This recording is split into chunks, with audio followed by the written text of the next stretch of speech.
Hey, my name is Lori Dobson. I'm talking about Debbie Lusignan today. It's 11 days after she died, and I found out about it several days afterwards.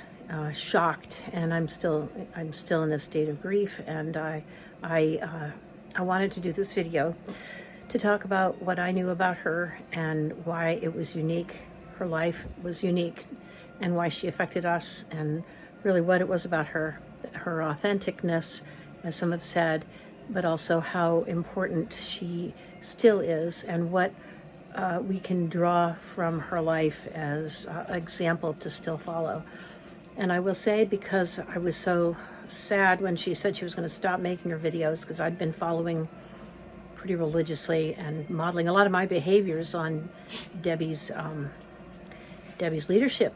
Her abilities were so stellar, ability to reach out to people and connect. And I tried doing videos myself.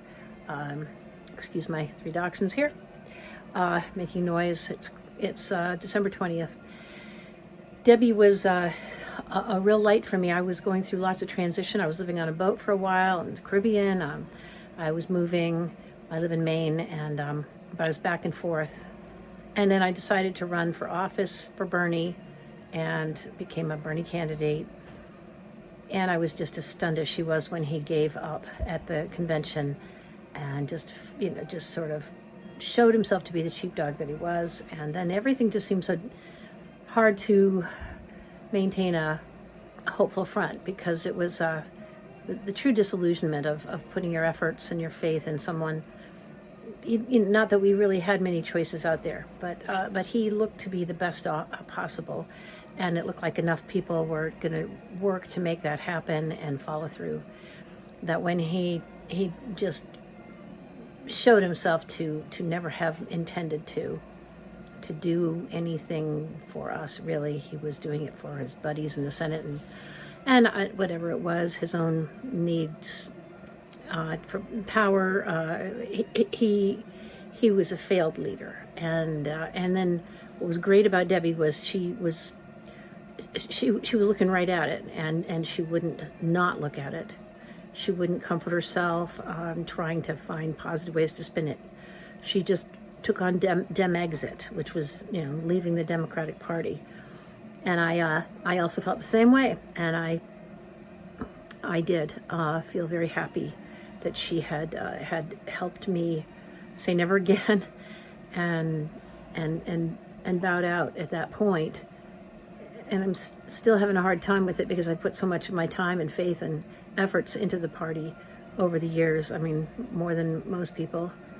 I ran for the U.S. Senate, and I was also a state rep and candidate in 2002, and trying to run for the Democrats and return them to, more honorable platforms for people.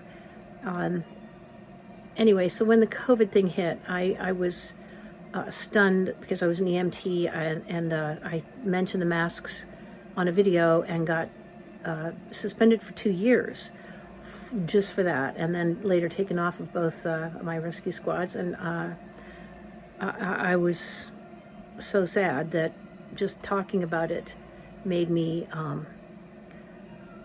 just kicked me out. So then I started covering it,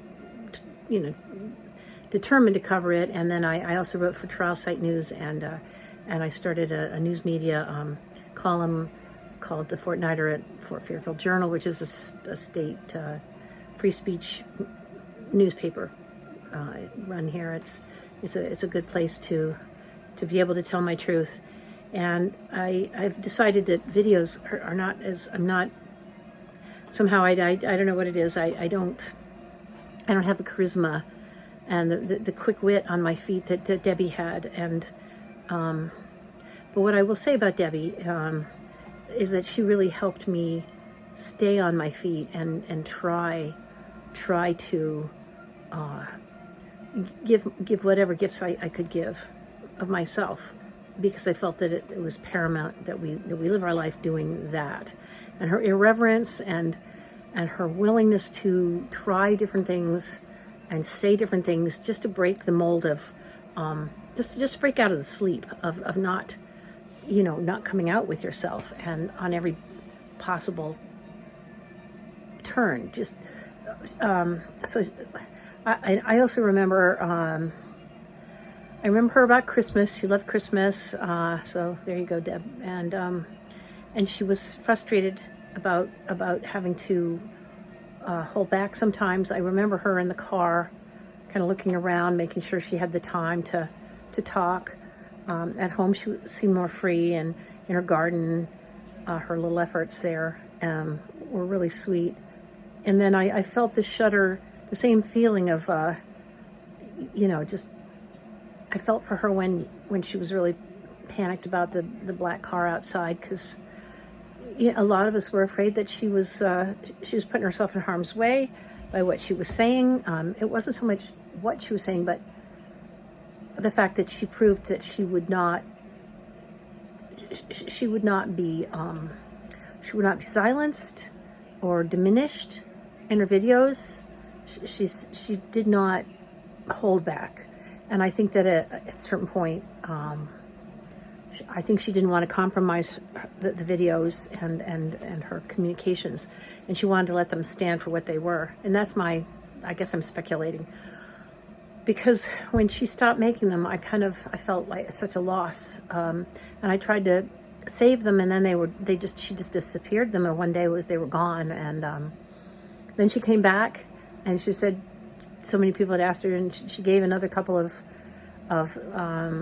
goodbye videos, and there was just a lot of love and gratitude from her for people. And I just felt such sanity in her vision, not in her freedom to express herself kind of in avant-garde ways.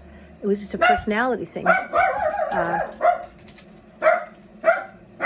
don't know if they're going to let me finish here, but I've really been studying all the sites, and trying to collect videos as I see them in the last week and a half. I hope that more people can post the videos, and somebody Julie said on the Book of Hours podcast, I was on that, listening in.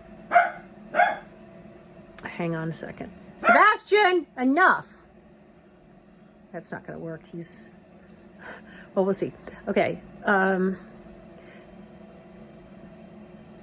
I just think that she may have, I don't want to say it because I don't want to believe it, but she may have lost it because it was too much. But if she did, I think it was because she followed out the role of herself and her soul and its mission as far out as she could go.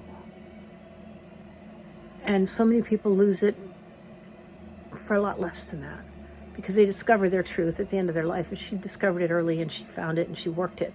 She put it out there for us. And she's loved for a reason. She will be loved for a reason. She is immortal, in my opinion. And I don't say that lightly, but not that many people I know of who have. But there are a few. There definitely are people who have answered the call and have not failed it. I never felt corrupted by the process of running for office, because I wouldn't let myself. And to this day, I can say that I can stand tall. I can look myself in the eye, and it's just very hard to proceed when family is not supportive. So how many countless people are going through that right now, because that's how they're taking our country down. And I believe it's a genocidal policy, and these are bioweapons, and there's so much more coming that we're going to have to just, I guess, do the best we can. But there's so much we can do. And one person's life, her life, showed infinite possibilities of strength and connection when we all decide to be true to our souls in this lifetime. And she gave that gift to us, and